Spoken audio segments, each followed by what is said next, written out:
She's coming.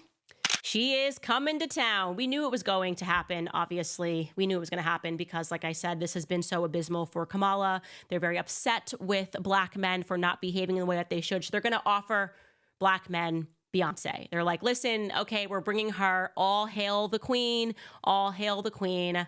Nobody can resist Beyonce. And you know what's really funny? I can't say who. Because I do keep a lot of these discussions private that I have with so many artists and entertainers. A lot more of them are conservative than you think. They are just also like, having a figurative gun to their head. They're not allowed to speak out on their conservatism or they'll lose everything. But one individual was recently telling me that they get what's known as the call. And essentially, if they step out of line, there's like a black mafia that's been created of sorts. And these people are supposed to call you. And they essentially, when you get the call from them, you better know that you need to get out there and you need to do something. And those individuals range from Tyler Perry to Barack Obama. Once upon a time, Diddy was one of these individuals. And, one person who also told me this obviously was Kanye, but that has been recently confirmed to me again.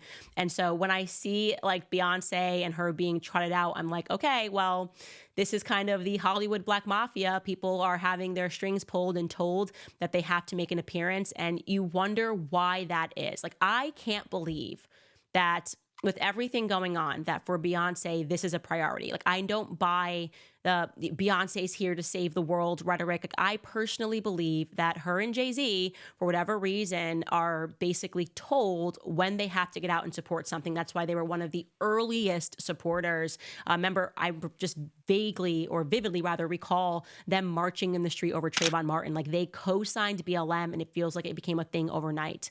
And they have been sort of minted like the king and queen of hip hop. So seeing that she has now agreed to appear at a Friday rally in Houston with Kamala Harris just smells very funny to me. She will be with her mother, Tina Knowles, and the country music icon Willie Nelson, according to people that are familiar with the planning. And so that is supposed to be announced imminently. And as we know, Kamala, who is definitively not black at all, not even kinda, okay? She's a Jewish, Hindu, Irish woman, for being honest here, and a descendant of slave owners and sugar plantation supervisors. And one of them, who was incredibly abusive, by the way, Hamilton Brown, was known to be very abusive to his slaves, and she is a descendant of that Hamilton Brown. But anyways, we know that in order to convince people that she's black, she chose to walk out to Beyonce's song Freedom.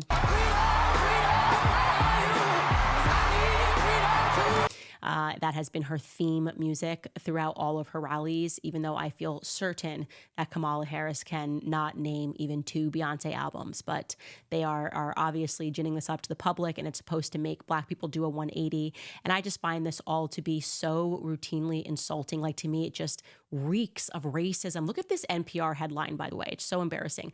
Beehive meets K-Hive.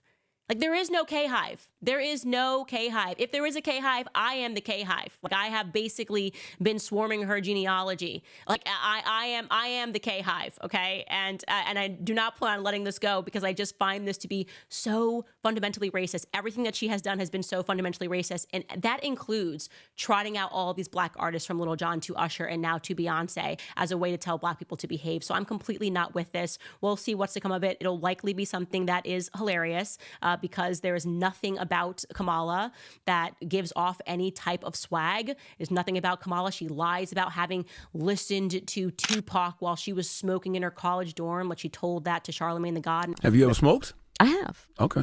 Like in And college? I inhale. I did inhale. Was it in college? What were you listening to when you was high? What was on? What song was it? Oh my goodness! Oh yeah, definitely Snoop.